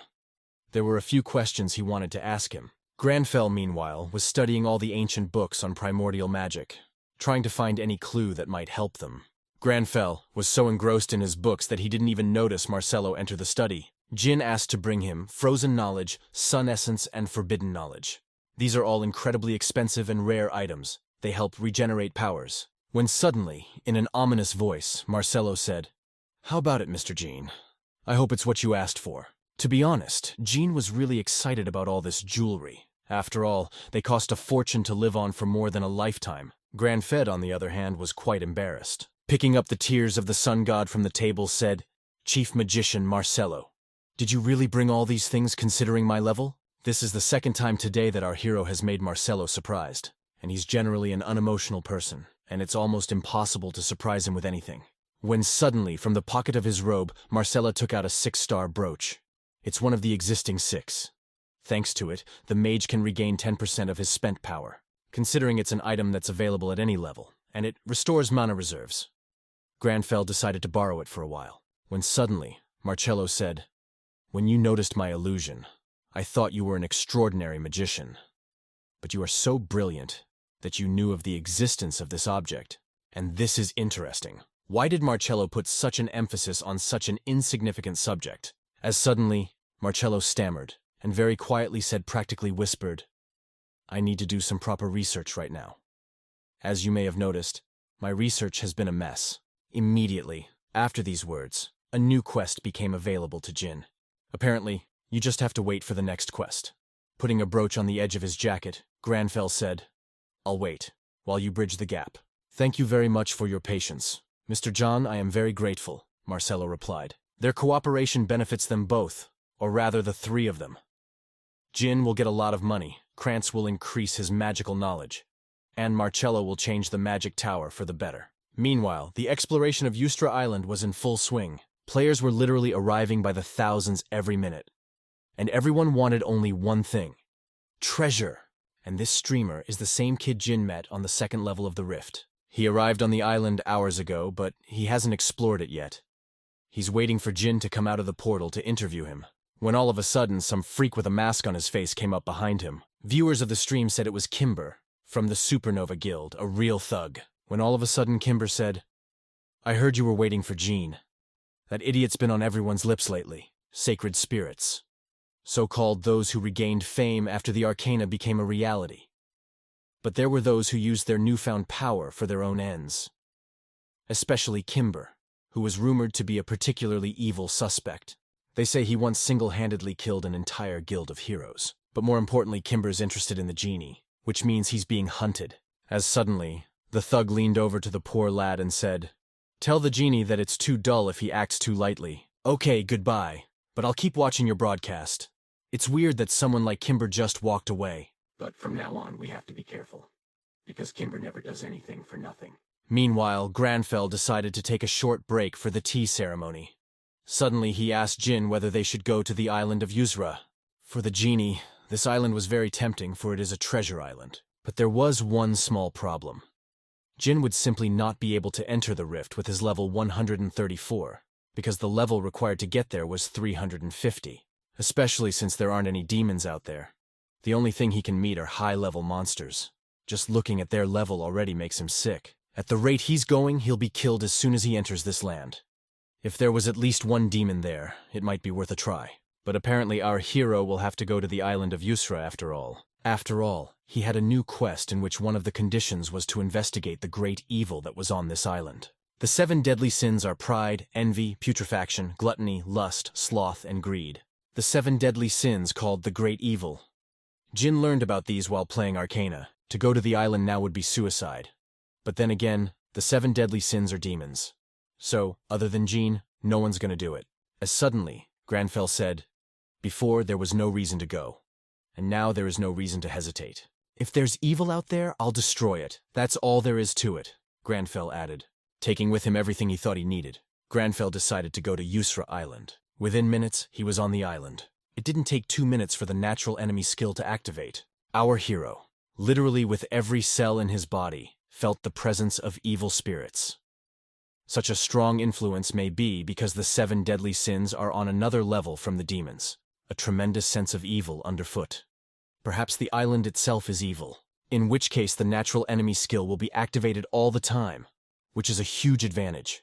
After all the indicators of our hero will be overestimated. News of Jin's arrival on the island spread quickly, and he began to be watched. The dark aura of the 7 deadly sins was visible only to our hero, so from the outside it might look like he's just wandering around. Let it appear that the genie is not afraid. It really isn't.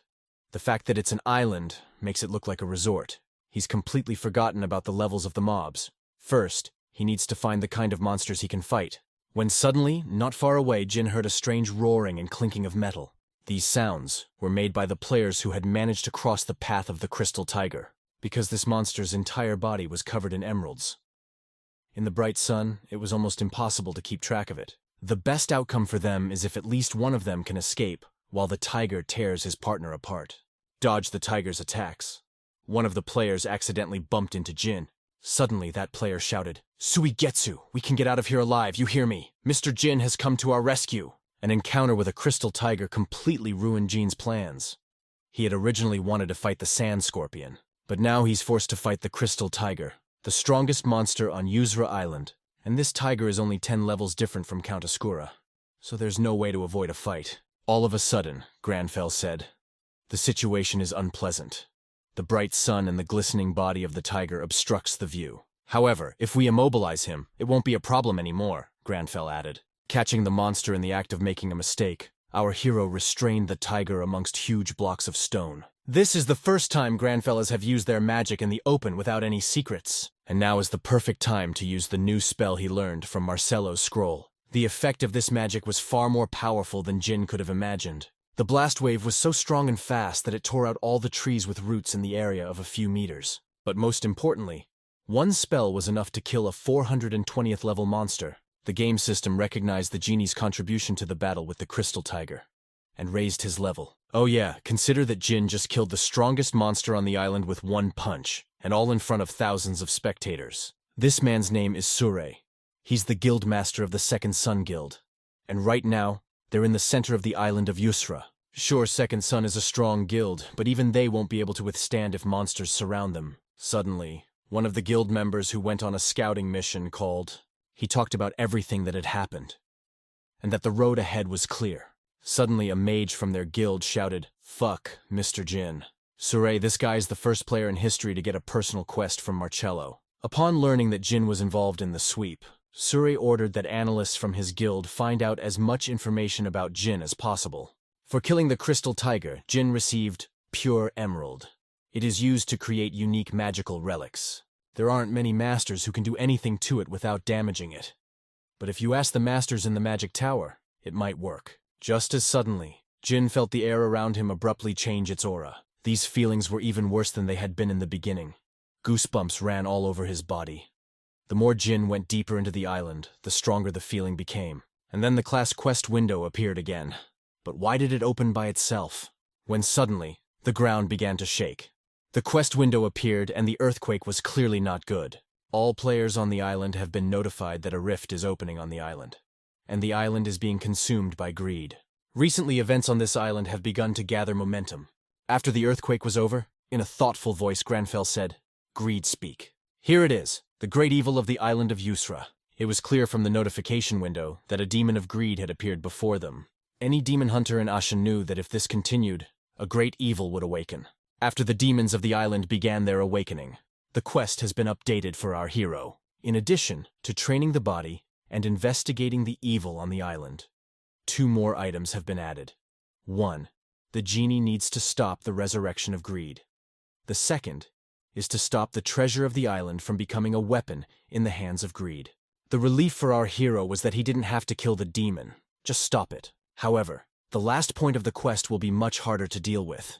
After all, convincing people that they don't need the treasure is impossible. At that moment, all the players on the island literally went mad.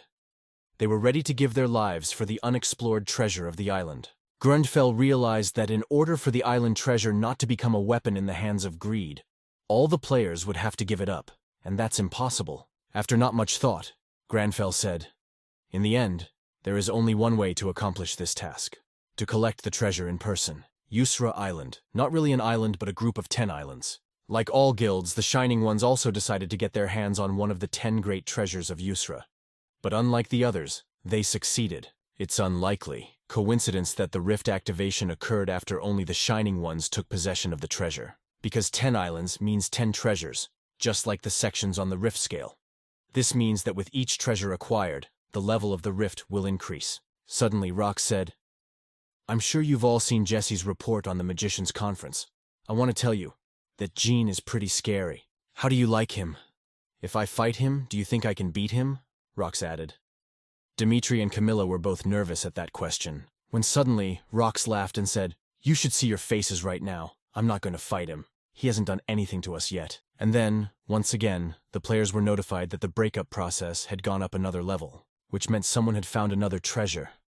But Rox and his guild wanted to take all the treasure for themselves. Back to our hero. When he heard that Granfell was going to collect all the treasures, the genie cried out in horror, "Stop! Idiot! What do you mean you're going to collect all the treasures? You saw the warning about what would happen if you took all the treasures," Jin added. But Granfell was unstoppable. On his way, Granfell met a whole army with a lion on their flags and armor. These were the elite warriors of the Empire during the Arcana era.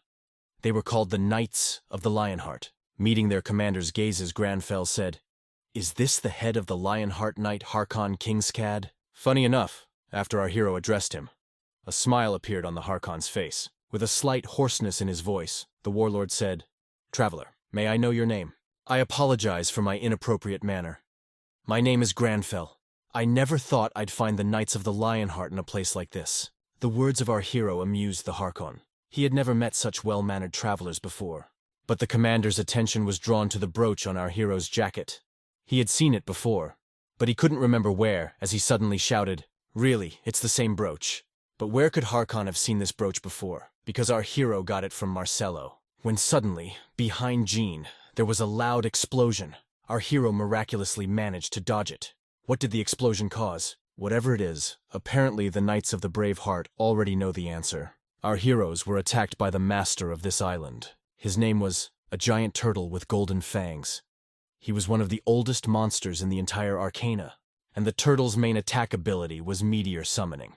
A kind of fireball, but much faster and destructive. But that, far from being his only ability. The master of the island is as powerful as Count Asura himself. After all, he is a level 450. With its huge paws, the monster was literally tearing up pieces of earth, causing huge clouds to rise. And it was impossible to approach him. Knights should be infinitely glad to have met our hero now, because he does not have to approach the monster closely to attack it. Seeing what Granfell was capable of, Harkon began to question him about his abilities. When he saw what Granfell was capable of, Harkon began to ask him about his abilities. The ice wall that Jin had created couldn't contain the turtle for long, but it did slow him down. Our hero has created as strong a wall as he can, but it consumes so much energy that if it weren't for the brooch, he would have passed out from exhaustion long ago. First, you have to gather as much energy as possible. In order to somehow fight the monster, after that you still need to defeat a whole squad of knights to pass on. When suddenly Harkon said, "A traveler with the brooch of the magic tower. Please accept our sincere thanks for helping me and my knights. If you help us in this battle, the Knights of the Lionheart will swear in their hearts that I will never forget your help." In this situation, an alliance with the Knights of Braveheart was the best thing that could happen. And then Granfell said, "The demon must be destroyed. If you need my help, I'll be happy to give it to you." Our hero's conversation with the knights went live. Without realizing it, Jin is making himself the most popular man in the world. Sooner or later, this can play a bad joke on him. If Jin and Braveheart form an alliance, they won't have to fight, but they need to at least survive first. The knights, without a single drop of fear in their eyes, all as one ran towards the monster. Back at the academy, they learned that the monster's weaknesses are its head and vertex. First, the turtle must be knocked over by attacking its legs. During the attack, the best knight in the whole squad wondered, "Why the commander?" swore our hero on his heart. After all, for warriors, this is the most reliable oath, which they make only to the emperor. It's a question literally like a broken record stuck in his head. But he couldn't stand by while his brothers-in-arms fought, so he joined the fight. But unfortunately, all of Braveheart's attacks had no effect. The monster literally didn't feel them. The warriors of the Lion's Heart can't be called weak, but this is going nowhere. But you can't blame them. They're trained to fight in close quarters, and the reserve troops are just standing in the back waiting for their turn to attack. When suddenly, right in the middle of the battle, Jin received a notification that 5 of the 10 treasures had already been found. Our hero is spending too much time fighting the turtle. At this rate, other players will soon reach this island. Meanwhile, the monster went on an all-out offensive. With his roar, he destroyed the upper earthen layer of the sharp, under which lava had been. If the genie doesn't figure out what to do about it now, the whole order will die, and he with it. His heartbeat was racing, and adrenaline was pumping into his bloodstream non-stop. On the verge of life and death, Jin remembered walking down the illusionary steps with Clue, even though Jin hasn't practiced illusion magic before. But now it's the only chance to save them. He just has to try it. When suddenly, Grunfell shouted, "Brave troops of the Lionheart, prepare to attack! I will open the way for you."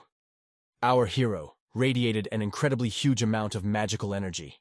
One could say for sure that he would put all his strength into this spell. The warriors were speechless at what they saw, and the streamer who was watching from the sidelines almost lost his eyes. Jin built a huge staircase out of rocks. Even mages with limitless mana reserves couldn't lift so many stones at once. Jin called this spell the Ladder of the Master of the Magic Tower. The warriors realized they had met a far from ordinary treasure hunter. But who he really is, they have yet to find out. But now, only thanks to our hero, the Order has a real chance for victory. Warriors literally attacked the turtle from all sides, and in the end, the sword of the warlord Harkon cut the monster's life short. Thank God it was over quickly enough, because if the fight had gone on for even a few more minutes, our hero would have lost consciousness. After defeating the turtle, Jin receives a notification stating that Commander Harkon is withdrawing his contribution to the destruction of the monster. Following his general, and the other warriors of the Order abandoned their contribution to the victory in favor of Jin. After everyone had calmed down, Harkon walked up to Jin and said, "I remember. Your brooch is one of the gifts the Emperor gave to the tower in the distant past. Jin, we and I personally owe you hundreds of my knights' lives." Kneeling before the genie, the Harkon made an oath that the Order of the Lionheart would remain indebted to him forever. As it should be, there is a reward for killing a monster. And since the turtle was the guardian of this island, the reward for killing him is the treasure of Asura Island. Our hero now faced a difficult choice. For the first time in a long time, he was in doubt about what to do. If he takes the blood, he will bring great evil. And if he doesn't, someone else will. And then the evil will still awaken. For Grandfella Claudi Orpheus Romeo, any wealth is fleeting. For him, born heir to a great lineage and having known all the delights of wealth, the feeling of greed was simply unfamiliar. The way to keep greed from consuming the treasure is very simple. You must take the treasure without any hint of greed. And only Grandfell can do that. Jin was both pleased and disappointed that Grandfell had done it. He knew he could never have done it himself. Look who we have here. It was only a matter of time before the Kinber went from words to action. The worst thing about these people is that they're willing to pay any price to achieve their goals. At first glance, Kimber may seem like a crazed killer, but he's a lot smarter than he looks. Knowing the nature of such men, we can conclude that he'll wait until our hero has collected as much treasure as possible before trying to kill him. The moment Jin got the island treasure went live on our long-time streamer. Everyone wondered why the destruction level didn't increase after our hero got the treasure. When all of a sudden, someone in the chat room wrote that the reason for everything was that he did it without a single drop of greed. Despite the fact that every treasure on the island is one of a kind and worth a fortune, Jin was very disappointed, because they got the Emperor's broken crown. If you thought the crown was the only award the genie got, you're sorely mistaken. The Lionheart Knight didn't just take an oath, they literally became part of Jin's team. Seeing our hero's genuine surprise, the Harkon said, "Just as I said, we will be indebted to you for the rest of our lives, though we do not know your purpose in this exploration. But at least here in the islands of you at once, we swear to be your sword and shield," added the Harkon. Yeah. It's a turn of events our hero didn't see coming. He thought their oath meant that in the future, if they crossed paths, they wouldn't attack him. Even if only in the Jusra Islands, the genie decided to follow the best knights of the Empire, even though there was a huge difference in levels. This means that our hero can easily fight strong monsters and increase his level. At the same time, even without participating in battles personally, for Kinber, the union of Lionheart and Jin is very bad news. For he is now guarded by the Empire's finest knights. But as an experienced killer, Kinber knew that something like this could happen, and he had a plan. In a fair fight, there's no way he can defeat an entire Lionheart troop. But if he manages to even get close to our hero, the Hydra poison will do everything for him. Also, no player in history has ever survived Hydra poisoning. But here, Granfell looked right into the side of the Kimber. At that moment, Kill felt his head separate from his body. Grabbing himself by the throat, Kimber realized it was an illusion. But he couldn't hold back his panic. As suddenly, Harkon smiled and said, "Just as I thought." Mr. Jin also noticed. "That miserable rat hiding in the bushes." Actually, it wasn't Jin who instilled that fear in the Kimber.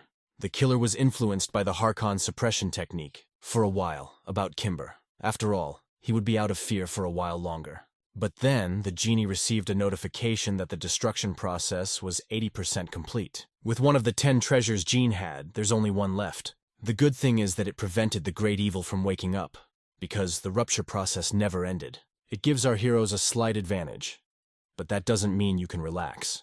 Meanwhile, Kimber was still truly terrified. He literally couldn't move. He didn't know what reason Jin had for sparing him, but he's not going to risk it a second time. Before finishing the hunt, Kimber advised the others, do the same thing he did. When Puck learned that the best bounty hunter had left their head of thugs, he went ballistic. When suddenly he screamed, "Fuck, I learned that in the orphanage. If you want something done well, do it yourself." In his anger, Puck no longer saw the difference between allies and enemies. Those who considered Puck their friend tried to calm him down, but to no avail. Suddenly his eyes were bloodshot and he screamed, "How much? How much of my money did Kimber give you for betraying me?" Meanwhile, Jin and Lionheart were on a quest to find the final treasure. On the way out, Jin felt something strange. When he opened the status window, he didn't notice any changes. After all, the natural enemy had activated as soon as Jin entered the island. But still, the strange feeling was still there. It was as if his demon hunter senses had warned him of something. Putting it all together, Jin realized there was a demon in the neighborhood. And meanwhile, Puck killed everyone, his friends. Used to be rumored to be crazier than the devil himself. And his only weakness was money. Our streamer was able to film the Supernova Guild being destroyed by its founder. Even after Puck killed every last one of them, his bloodlust would not rest. It was like he was possessed, screaming, "I just want what was stolen from me back." At some point, the guy felt he might be the next victim, so he decided to take a chance and run away. As a low-level streamer, he's never been this deep into a high-level rift. He had heard rumors before that members of the Supernova Guild were killing people in the rifts, but he didn't think those rumors were true. Running out of the dense forest, the guy came across a whole squad of Federation explorers. They were all NPCs, even though their combat skills were quite weak. But they knew every secret passage and every cave on this island. When suddenly one of the researchers said, "I think you're scared. Sit down and rest." The kid was sure that no matter how much Puck killed his co-workers for money, he couldn't go against the entire Federation of Explorers. As we already know, there are 10 islands in all, on each of which there is hidden treasure. There are several ways to get them. Hunt for monsters called the Island Master, or solve puzzles hidden all over the island and more. And this is the last island on which the treasure remains. Many players in Helium have gathered in this place. The undisputed favorites was the Guild of Radiant. It seemed that they had already accounted for 2 treasures. But the Gaian Guild wasn't an ambassador either. They had 1 treasure on their account. They were on the same island, with the well-known Zoom Guild, led by the mage Max. But still, it was the Gaon who got the treasure. Fairy Tale Guild and Second Sun Guild had 1 treasure each as well. Well, none of that matters. After all, the winner will be the one who can get the last treasure. When suddenly, on the last island came the Knights of the Lionheart. Their appearance here has left absolutely no one indifferent. Even a player like Rox got tense when he saw the lion flags. But he was most afraid of the Harkon. Their appearance here meant that the player guilds had absolutely no chance of winning. After all, everyone knows that the level of a Harkon warlord is 600. No guild in the world in their right mind would risk challenging a lion's heart. But most of all, the players were amazed that Harkon and his knights obeyed the genie. Despite the eyes of all mankind being directed at him, he looks all confident. He knew coming here with a Lionheart would attract a lot of attention. But he didn't think everyone would stare at him for so long. When they saw Jin, the members of the Zoom Guild began to whisper, because compared to the others, they had seen what he was capable of. They decided to stay out of his way at all costs. Even Rox and the entire guild recognized Jin's strength. Rox's thoughts of sparring were gone at once. Jin was well aware that if anyone ever guessed he was a fake, he would be buried alive. But luckily, Granfell knew how to keep an image in public. Just as suddenly, the Harkon shouted, "Mr. Jin, watch out!" Lava began to erupt from the ground again, just like in the fight with the turtle. From the reactions of the other players, it was clear that they hadn't encountered anything like this before. Many players were caught off guard by this attack. Many simply fell into the abyss and burned to the ground. The final boss of this island turned out to be a giant volcanic silky carp. It's a level 420 monster. It was unrealistic to approach him because, when he dives, he creates huge waves of lava. In a battle with such a boss, only the mage's deft attacks will be effective. But usually mages don't have armor that can protect them from the lava, so they had to retreat back. And the wall of lava blocked all attacks. Of all the island keepers, the silky carp is the most difficult. Zhao tried his best to do something, but his armor became very hot as soon as he approached the monster. Even a fearless warrior like Harkon doubted that his warriors could overpower the carp. Suddenly, Granfell said, "Harkon, don't worry about it. I'll take care of it." Dear friends, thank you for watching this video to the end. Your likes and comments make me only get better. I want to continue to tell you this amazing story of the last demon hunter. So if this video gets 7,000 likes, I'll do part 2. Thanks for watching, and see you soon.